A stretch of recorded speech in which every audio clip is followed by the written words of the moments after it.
राजनीति मत करो।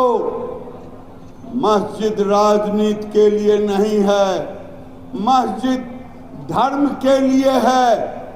अगर मस्जिदों से वोट के लिए फतवा होगा तो मंदिरों से भी घड़ी घंट की आवाज सुनाई देगी। केंद्रीय कपड़ा मंत्री फायर ब्रांड नेता गिरिराज सिंह ने कहा कि मस्जिदों से धर्म का प्रचार करो, लेकिन राजनीति का फतवा मत दो। अगर राजनीति करोगे तो खुदा से जुदा होने के लिए तैयार रहो। नमस्कार, मैं हूँ गीता और आप देख रहे हैं पंजाब केसरी टीवी। दरअसल बक्सर में आयोजित युवा शंखनाद कार्यक्रम के मंच से केंद्रीय कपड़ा मंत्री और फायर ब्रांड नेता गिरिराज सिंह ने विपक्ष पर सीधा वार किया। उन्होंने चेतावनी भरे अंदाज में कहा कि अगर मस्जिदों से राजनीति का फतवा जारी कर बिहार विधानसभा चुनाव में दखल दिया गया तो मंदिरों से भी चुनाव प्रसार घंटा बजाकर शुरू किया जाएगा। गिरिराज सिंह ने इस बयान के साथ ही उन्होंने अपने भाजपा कार्यकर्ताओं और युवाओं में जोश भर दिया। मंच से उन्होंने दावा किया कि बक्सर से उठी है आवाज़ पूरे बिहार में गूंजेगी और भाजपा सभी विधानसभा सीटों पर जीत दर्ज कर बिहार में सरकार बनाएगी। सुनिए उनका बयान।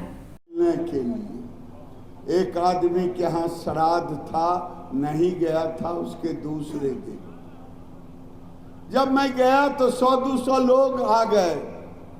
एक मौलवी साहब वहाँ खड़े थे।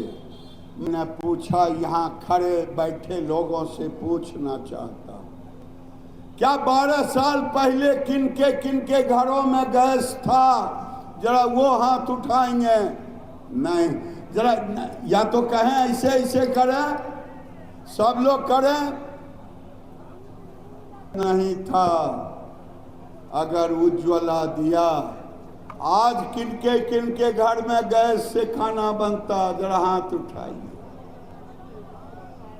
पहुंच होता था, उसी को गैस का चूल्हा का कूपन मिलता था, वो भी 25 को। आज जो चाहे गैस का चूल्हा ले। मैंने पूछा, अनाज भेटता? तो मौलवी ने कहा हाँ मिलता है। हिंदू मुसलमान हुआ तो नहीं। हमने कहा आयुष्मान कार्ड इलाज के लिए मिला? कहा हाँ मिला। हिंदू मुसलमान हुआ? कहा नहीं। मैंने बड़ा प्यार से पूछा, मोदी जी को वोट दिया? तो कहा हाँ। हमने कहा जरा खुदा का नाम लीजिए तो तब बताइए। तो कहा नहीं दिया। मैंने कहा मौलवी साहब, नरेंद्र मोदी ने गाली भी दिया था क्या? तो नहीं। गिरिराज ने गाली दी थी? तो नहीं। तो मैंने कहा आखिर वोट क्यों नहीं? दीदी लोग सुनी, एकरा को बड़ी मदद कैले बा। आजकल ओकरे खिलाफ बोलता तो ओकरा के का कहल जाए? नमक हरामे न। जे गांव में का कहल? नमक हराम न। बोलिए क्या कहा जाता है? तो मैं तो नहीं कहा। मैंने पूछा, एक गरीब मुस्लिम था। मैं साहब आप राजनीति मत करो। मस्जिद राजनीति के लिए नहीं है, मस्जिद धर्म के लिए है। अगर मस्जिदों से वोट के लिए फतवा होगा तो मंदिरों से भी घड़ी घंट की आवाज सुनाई देगी।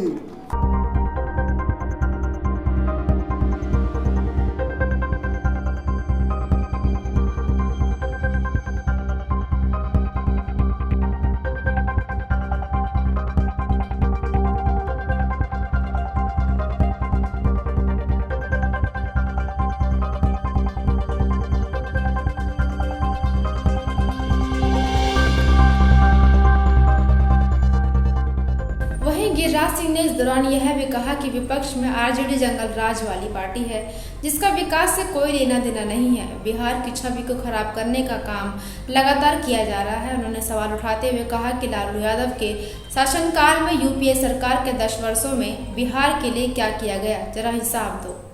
दे रहे हैं, लेकिन विपक्ष उनको गालियां दे रहा है। एक तो विपक्ष की जो पार्टी है जिसमें आरजेडी है, वो तो जंगल राज वाली पार्टी है, उसको विकास से क्या लेना देना। मोदी जी जब भी आते बिहार तो बिहार को एक नया सौगात देते जो बिहार के विकास में एक नई ऊंचाई स्थापित करता। और मोदी जी का सपना नहीं बल्कि संकल्प है कि जिस बिहार को आरजेडी और कांग्रेस के शासन में गड्ढे में ले जाया गया, बदनाम किया गया, वो आज भी बिहार को बदनाम कर रहे हैं। बीड़ी से बिहारी का तुलना कर रहे हैं कांग्रेस और आरजेडी के लोग, केरल से करवा रहे हैं। कभी वो लाते रेवंत रेड्डी जो बिहार के डीएनए को गाली देता, स्टालिन को। ये लोग बिहार को गाली देने का काम करते, लेकिन नरेंद्र मोदी का सपना है बिहार विकसित होगा, राष्ट्र विकसित होगा। ये कल भी पूर्णिया में पहले कहीं सड़क था क्या? नीतीश जी ने कोई गलत नहीं कहा। मैं पूछना चाहता हूं, लालू यादव उनके सुपुत्र से और कांग्रेस से 10 साल यूपीए सरकार रहा, क्या क्या किया जरा हिसाब तो दो। 15 साल लालू जी का राज रहा, क्या क्या किया हिसाब तो दो। कौन सा बदलाव यात्रा? यात्रा है। पहले राहुल गांधी की, अब तेजस्वी यादव यात्रा कर रहे हैं। हाँ, दोनों में पूरी यात्रा राहुल गांधी दोनों मिलके किए। काहे के लिए किए? बांग्लादेशी घुसपैठियों को वोट में शामिल करो। अब ये दूसरी यात्रा करेंगे क्योंकि इनको राहुल गांधी ने लतरी मार दी। देखते हैं घोड़ा लतरी मारता है। वोट छोड़ गादी छोड़ पे क्या कहेंगे? वोट छोड़ गादी छोड़। वो उन्हीं से पूछिए। वहीं भूराबाल के नारे पर भी गिरिराज सिंह ने कहा कि नीतीश कुमार और पीएम मोदी दोनों ही पिछड़े वर्ग से आते हैं और 20 वर्षों से गरीबों के उत्थान के लिए काम किया है। उन्होंने याद दिलाया कि 20 साल पहले गरीब की बेटियां न तो स्कूल जाती थी और न ही उनके पास ड्रेस थी। नीतीश कुमार ने ड्रेस और साइकिल योजना दी जिससे बेटियां पढ़ने लग गई। भूराबाल का नारा चलने वाला नहीं है। पंजाब केसरी टीवी के लिए बक्सर से संजय उपाध्याय की रिपोर्ट। हमसे जुड़े रहने के लिए हमारे YouTube चैनल को सब्सक्राइब करें और नई वीडियो की नोटिफिकेशन के लिए बेल आइकॉन को दबाएं।